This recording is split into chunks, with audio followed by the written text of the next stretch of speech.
기도하겠습니다. 사랑의 아버지 감사합니다. 오늘도 이렇게 각자 가정에서 주일을 아버지 지킵니다.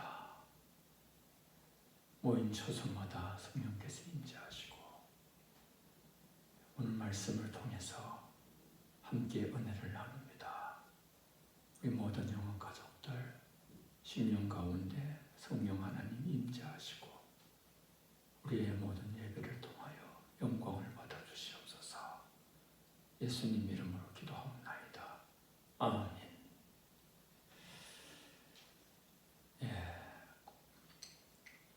오늘 말씀 제목은 누구든지 나를 따라오려거든.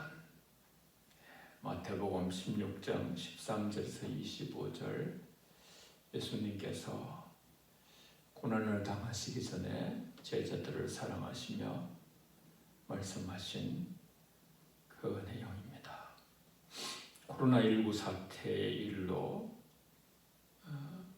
모든 영혼 가족들의 삶에 어려움이 많은 줄 믿습니다. 모두가 힘들어하는 가운데 우리가 사회적 거리두기에 힘쓰는 삶을 살면서 함께 예배드렸던 평범한 일상이 그리워집니다. 온 세계가 힘들어하며 전에 경험하지 못했던 시간들을 보내면서 사순절을 우리가 맞이하면서 어떻게 하면 우리 영혼 가족 모든 분들이 주님께 더욱 가까이 갈 수 있을까 생각하며 함께 주님의 음성을 듣습니다. 첫째로 그리스도는 나에게 누구신지 아는 것이 중요합니다. 영생은 하나님과 예수 그리스도를 아는 것이라고 그렇게 요한복음 17장 3절에 말씀했습니다. 이 물음에 확고한 해답을 소유할 때 우리는 세상의 모든 요란하게 흔들리는 그런 인생 가운데 오직 외길인 믿음의 길을 끝까지 저와 여러분이 담대하게 걸어갈 수 있다고 믿습니다. 그리스도는 너희는 나를 누구라 하느냐 물으셨습니다. 베드로의 답변은 간단하지만 완전하고 진실하며 적절했습니다. 주는 그리스도시요 살아계신 하나님의 아들이시니이다. 인간으로 오신 예수를 그리스도로 이렇게 알고 믿는다는 것은 진실로 놀라운 일이 아닐 수 없습니다.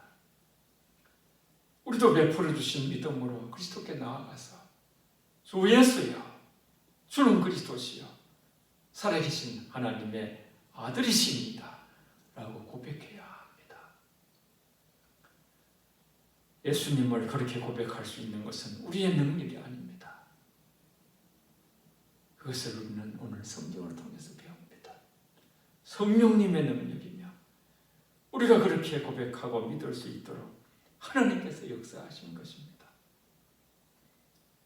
그러면 그리스도께서 베드로를 신앙인으로서 인정하시며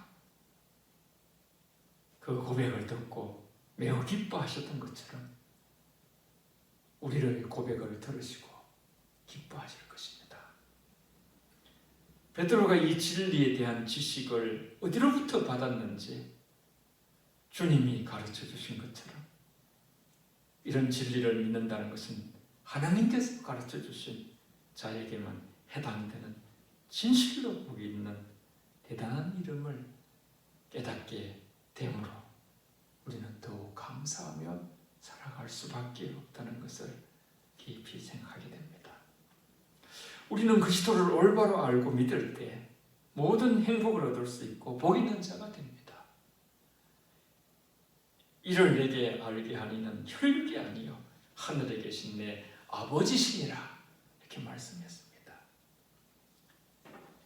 이 말씀은 곧 베드로의 이런 판단이 천성이나 그 교육에 의해 나오지 않고 하늘에 계시는 아버지로부터 나온다는 것을 깨우쳐 주시는 말씀입니다.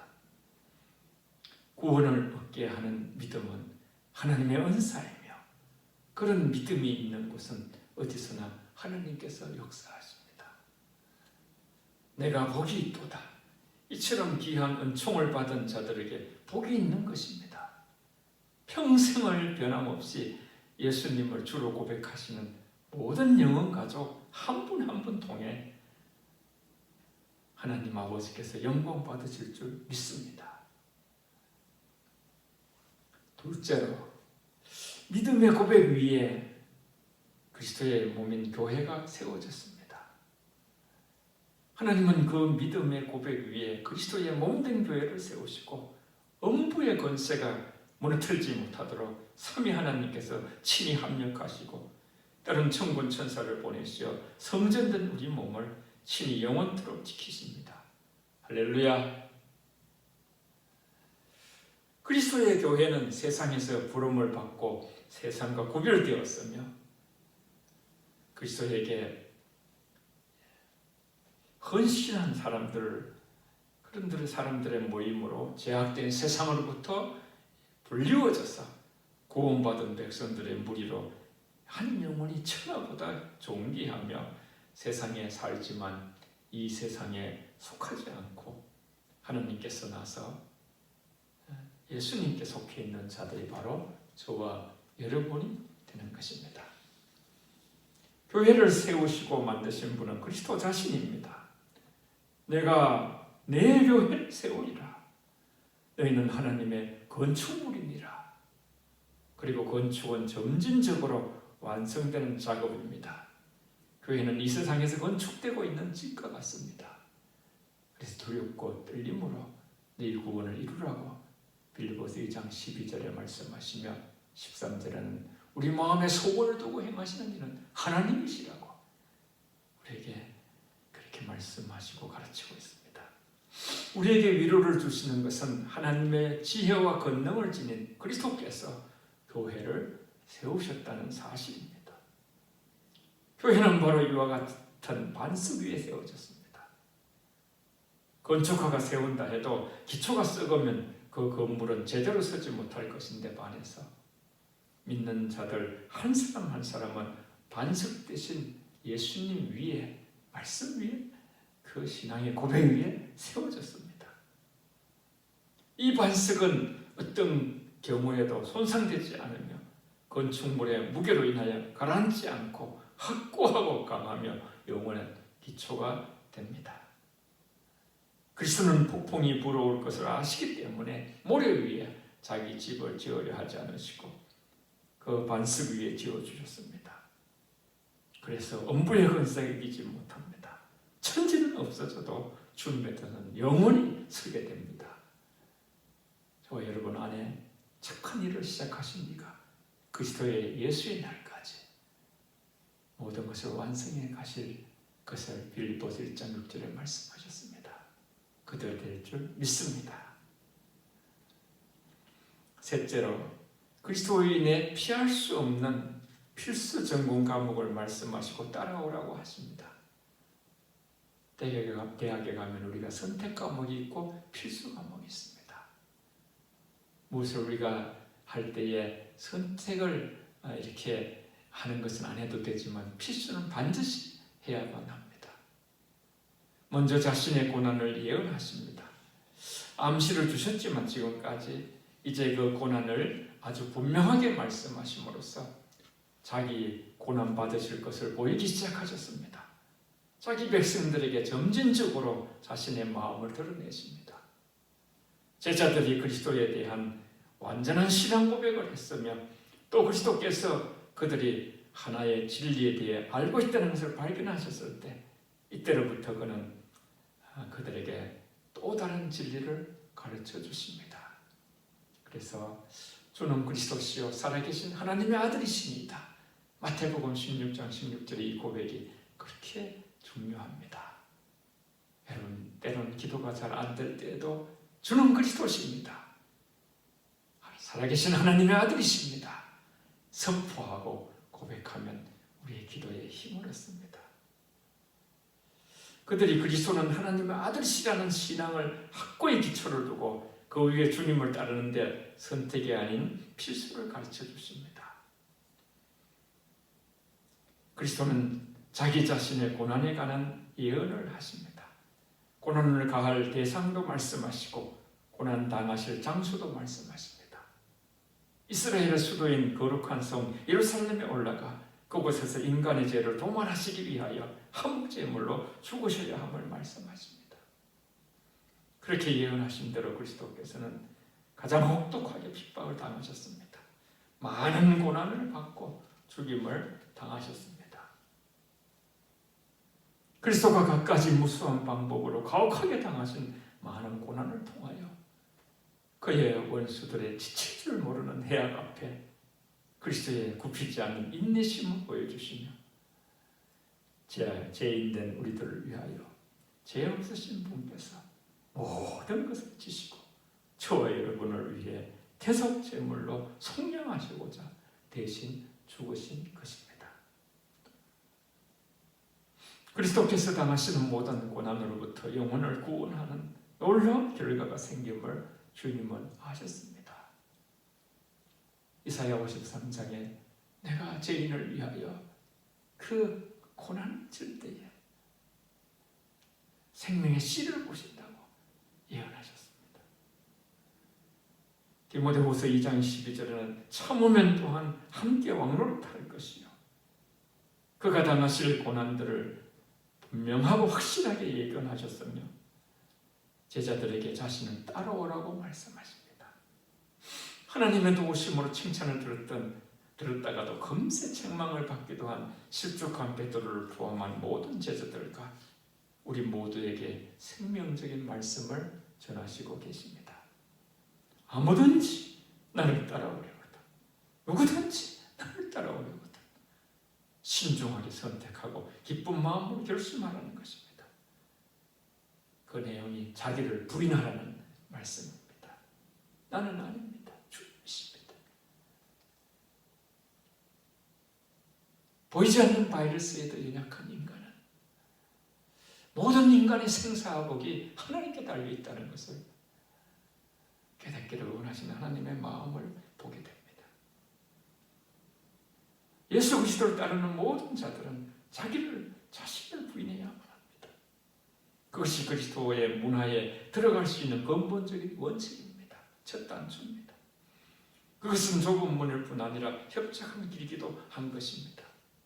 끝없는 자기 부정만이 진실하게 주님을 따르는 유일한 길입니다. 우리는 그리스도를 위하여 자기 자신을 부인해야 합니다.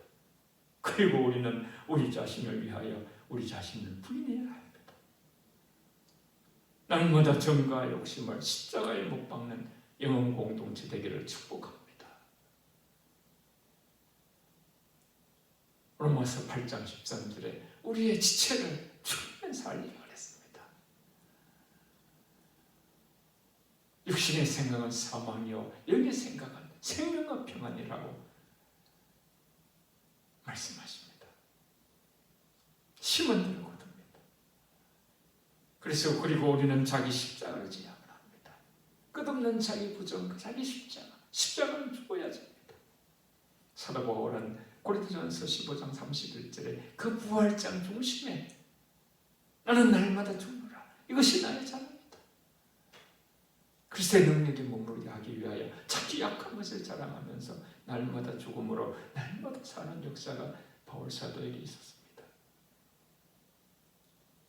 그리스도께서 우리보다 먼저 지셨던 것이 십자가의 고통이었다는 사실은 우리로 하여금 십자가의 고통을 기꺼이 감수할 수 있게 해주며 그 고통에 대한 공포를 없애주십니다. 큰 십자가는 예수님이 다 지고 가셨습니다. 우리는 내 몫에 대한 십자가를 지면 됩니다. 때로 우리는 우리 자신의 십자가보다 다른 사람의 십자가가 더 낫다고 가볍게 생각하기 쉽지만 우리 자신의 십자가가 우리에게 가장 편한 것입니다. 각자의 십자가를 가장 지혜로운 하나님께서 내게 허락하셨다는 것에 지혜를 기울이고 내가 지은 십자가가 하나님께서 나를 잘 아시는 하나님께서 가장 복된 십자가를 지어주셨다는 것을 인정하면서 우리의 앞길에 놓여 있는 십자가를 짊어지고 가야만 합니다.